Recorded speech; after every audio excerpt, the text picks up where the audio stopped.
ये कहानी है एक ऐसे मॉन्स्टर के बारे में जो पानी में रहा करता था और पानी में रहकर वो लोगों की जान लिया करता था। एंड इस मॉन्स्टर को शांत करने के लिए गांव के लोग हर 10 साल में एक बार एक लड़की की बलि दिया करते थे। इस मूवी की शुरुआत में हम एक सुसैंग नाम के लड़के को देखते हैं जो अपने फादर के साथ में एक बड़े से तालाब में मछली पकड़ रहा होता है। सुसैंग को गाँव के एक आदमी ने पानी वाले मॉन्स्टर के बारे में बताया हुआ था एंड इसी वजह से वो मछली पकड़ते वक्त वहाँ पर डर रहा था। लेकिन उसके फादर को ये बिल्कुल भी नहीं पता था कि उस पानी में एक खतरनाक मॉन्स्टर रहता है। तभी वो मॉन्स्टर पानी के अंदर से उनकी नाव के ऊपर बहुत बुरी तरीके से हमला करता है जिसकी वजह से वो दोनों पानी के अंदर गिर जाते हैं। फिर बड़ी मशक्कत करने के बाद थोड़ी देर बाद फाइनली सुसैंग दोबारा से अपनी नाव के ऊपर चला जाता है। लेकिन उसके फादर अभी तक पानी में ही होते हैं। सुसैंग अपने फादर को बचाने की कोशिश कर रहा होता है लेकिन वो पानी वाला मॉन्स्टर उसके सामने ही उसके फादर की जान ले लेता है। एंड अब वो मॉन्स्टर सुसैंग को भी मारने की कोशिश कर रहा होता है। लेकिन यहाँ पर ये सीन चेंज हो जाता है और सीन सीधा शिफ्ट होता है 10 साल बाद। सुसैंग अब पूरी तरह यंग हो चुका होता है। वो अपने दोस्त के साथ में पास के ही एक गांव में रहा करता था क्योंकि उसके मदर की डेथ बचपन में ही हो गई थी एंड उसके फादर को पानी वाले मॉन्स्टर ने उसी के सामने ही मार दिया था। सुसैंग को पानी वाले मॉन्स्टर से इतना ज्यादा डर लगा करता था कि उसे गांव के बच्चे डरपोक कहकर चिढ़ाया करते थे। एंड सुसैंग उसी गांव में रहने वाले कसाई की बेटी से प्यार किया करता था जिसका नाम होता है पांडन। लेकिन पांडन के फादर को सुसैंग बिल्कुल भी पसंद नहीं होता क्योंकि वो उसको नाकारा एंड निकम्मा समझा करते थे। एक दिन सुसैंग चोरी से मिलने पांडन के पास में जाता है एंड उसे गिफ्ट के तौर पर एक नाव देता है। लेकिन इतने में पांडन के फादर पांडन के साथ में सुसैंग को देख लेते हैं जिसके बाद वो उसे डांट कर वहाँ से भगा देते हैं। एंड सुसैंग जब वहाँ से वापस जा रहा होता है तभी उसे गांव वालों से ये पता चलता है कि पानी वाला मॉन्स्टर दोबारा से आ गया है। मॉन्स्टर के वापस आने की खबर सुनकर सारे गाँव वाले डर जाते हैं। फिर वो सभी जब गाँव वाले उस तालाब के किनारे जाकर देखते हैं तो तालाब के किनारे गाँव के एक आदमी की लाश मिलती है। वहाँ पर गाँव के एक बूढ़े आदमी को ऐसा लगने लगता है कि पानी का मॉन्स्टर वापस आ चुका है। एंड उस बूढ़े आदमी के कहने पर गांव वालों ने उस मॉन्स्टर को शांत करने के लिए गांव की एक लड़की की बलि दी थी।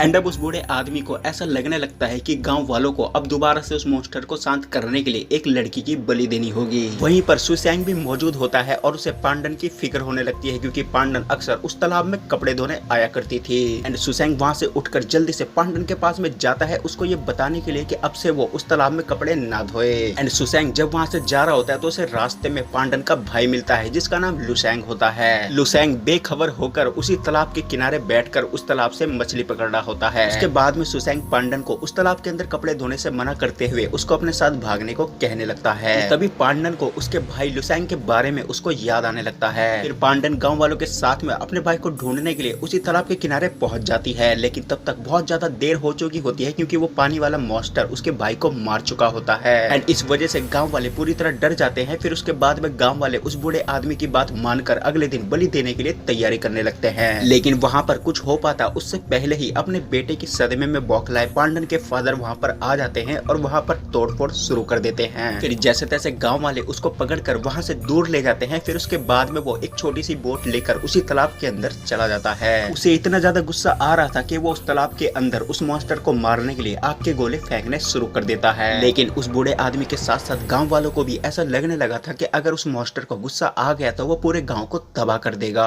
इस बार भी गांव वाले उसको पकड़कर एक अंधेरे कमरे में उसके हाथ पैर बांधकर उसको बिठा देते हैं। फिर थोड़ी देर बाद में जब पांडन को अपने फादर के बारे में पता चलता है तो वो अपने फादर के पास में खाना लेकर जाती है। तभी वहाँ पर सुसैंग भी आ जाता है और सुसैंग को देखकर पांडन के फादर उसको ताने मारने लगते हैं क्योंकि पांडन के फादर सुसैंग को बहुत ज्यादा डरपोक समझा करते थे क्योंकि उनको ऐसा लगता था कि जिस पानी वाले मॉन्स्टर ने उसके फादर को मारा वो पानी वाला मॉन्स्टर आज तक जिंदा है एंड इसने अपने फादर का बदला लेने के लिए आज तक उसको कुछ भी नुकसान नहीं पहुंचाया। फिर उसके बाद में पांडन अपने फादर के पास में खाना रखकर सुसैंग के साथ में वहां से चली जाती है। फिर जैसे रात होती है तो रात के समय वो पानी वाला मॉन्स्टर पानी से बाहर आकर पांडन के फादर के पास में चला जाता है एंड वो पांडन के फादर को अकेला पाकर उसकी गर्दन तोड़कर उसको जान से मार देता है। पांडन के फादर की मौत की वजह से गाँव वालों को अब ये कन्फर्म हो जाता है कि वो पानी वाला मॉन्स्टर अब उनके गाँव को तबाह कर देगा। उसके बाद में वो सभी गाँव वाले उस बूढ़े आदमी की बात मानकर एक बार फिर से बलि देने के लिए रेडी हो जाते हैं। लेकिन उन सभी गांव वालों के सामने सबसे बड़ा सवाल ये होता है कि बलि आखिर उनमें से कौन देगा।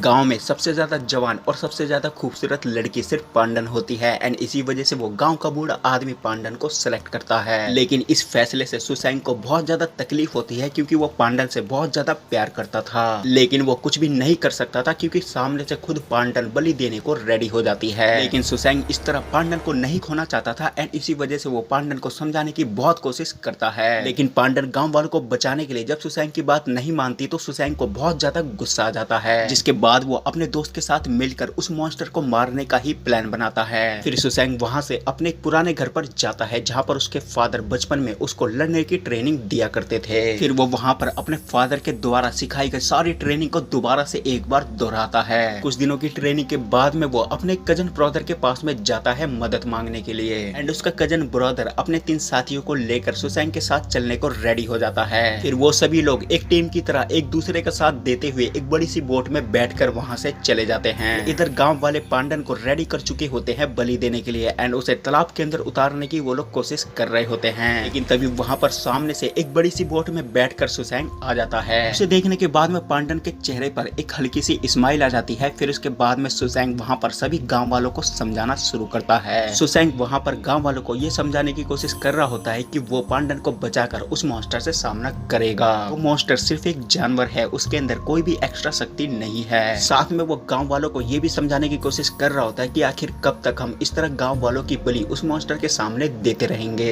फाइनली कुछ लोगों के दिमाग में सुसैंग की यह बात घुस जाती है, जिसके बाद में वो सुसैंग के साथ मिलकर उस मॉन्स्टर का सामना करने को रेडी हो जाते हैं। फिर उसके बाद में सुसैंग उन गांव वालों के साथ में पांडन को भी अपनी बोट में बैठा लेता है। फिर वो सभी लोग मिलकर उस मॉन्स्टर का इंतजार करने लगते हैं। फिर थोड़ी देर इंतजार करने के बाद फाइनली वो मॉन्स्टर उन सभी के सामने आ जाता है एंड वो सभी लोग एक साथ मिलकर फिर उस मॉन्स्टर का सामना करते हैं। लेकिन वो मॉन्स्टर इतना ज्यादा फुर्तीला एंड इतना ज्यादा ताकतवर होता है कि वो अपनी जान बचाते हुए उन सभी लोगों से मुकाबला कर रहा होता है। फाइनली वो मॉन्स्टर उन लोगों में से कुछ लोगों को जान से मारकर वहां से वापस चला जाता है। फिर उसके बाद में वो सभी लोग उस बोट के कमरे में बैठकर दोबारा से उस मॉन्स्टर को पकड़ने का प्लान बनाते हैं। लेकिन इस दौरान एक आदमी डरकर अपनी जान बचाने के लिए वहां से भाग जाता है। लेकिन वो आदमी ज्यादा दूर तक नहीं भाग पाता एंड फाइनली वो आदमी उस मॉन्स्टर के हाथों मारा जाता है। फिर रात होने के बाद में वो मॉन्स्टर दोबारा से उन लोगों की बोट पर हमला करता है। लेकिन इस बार उन सभी लोगों ने पूरी तैयारी कर रखी थी, जिसकी वजह से वो मॉन्स्टर इस बार पकड़ा जाता है। फिर उसके बाद में सुसैंग उस मॉन्स्टर को एक बड़े से पिंजरे में बंद करके गांव वालों के सामने ले जाता है। ये देखने के बाद में गांव वालों की नजरों में सुसैंग की इज्जत बहुत ज्यादा बढ़ जाती है। फाइनली सभी लोग खुश होकर रात में पार्टी करने का प्लान बनाते हैं। पार्टी करते टाइम वो सभी लोग मॉन्स्टर को अकेला छोड़ देते हैं, जिसकी वजह से अचानक से वो मॉन्स्टर उस पिंजरे से बाहर आ जाता है। बाहर आने के बाद सबसे पहले वो उसी गांव के सबसे बूढ़े आदमी को जान से मार देता है। उसके बाद में वो सुसैंग के सबसे करीबी दोस्त को जान से मारकर वहां से भाग जाता है। उन दोनों के साथ साथ में वो मॉन्स्टर गांव के काफी लोगों को जान से मार देता है। इन सभी लोगों की मौत की खबर गांव वालों को अगले दिन पता चलती है, जिसके बाद सुसैंग को बहुत ज्यादा गुस्सा आ जाता है एंड वो एक कमरे में जाकर अपने बालों को खुद ही काट लेता है एंड उसके बाद में वो उस कमरे से एक योद्धा की तरह बनकर बाहर आता है। इसके बाद में वो ये डिसाइड करता है कि वो अकेला ही उस मॉन्स्टर को मारने जाएगा। लेकिन उसके साथ गांव के कुछ लोग और पांडन भी उसके साथ में चली जाती है। फिर वो सभी लोग पूरी जी जान से मिलकर दोबारा से उस मॉन्स्टर का सामना करते हैं। काफी देर लड़ाई करने के बाद में सभी लोग मारे जाते हैं। पांडन और सुसैंग भी पूरी तरह घायल हो चुके होते हैं। तभी अचानक से सुसैंग को अपने फादर की और अपने दोस्त की याद आने लगती है, जिसके बाद में वो गुस्से से खड़ा होकर उस मॉन्स्टर को जान से मार देता है एंड फाइनली पांडन को बचाकर अपने साथ में ले जाता है। यहाँ पर ये मूवी खत्म हो जाती है। तो दोस्तों आज की वीडियो में सिर्फ इतना ही। मैं मिलूंगा आपको नई वीडियो में नए टॉपिक के साथ। तब तक के लिए धन्यवाद।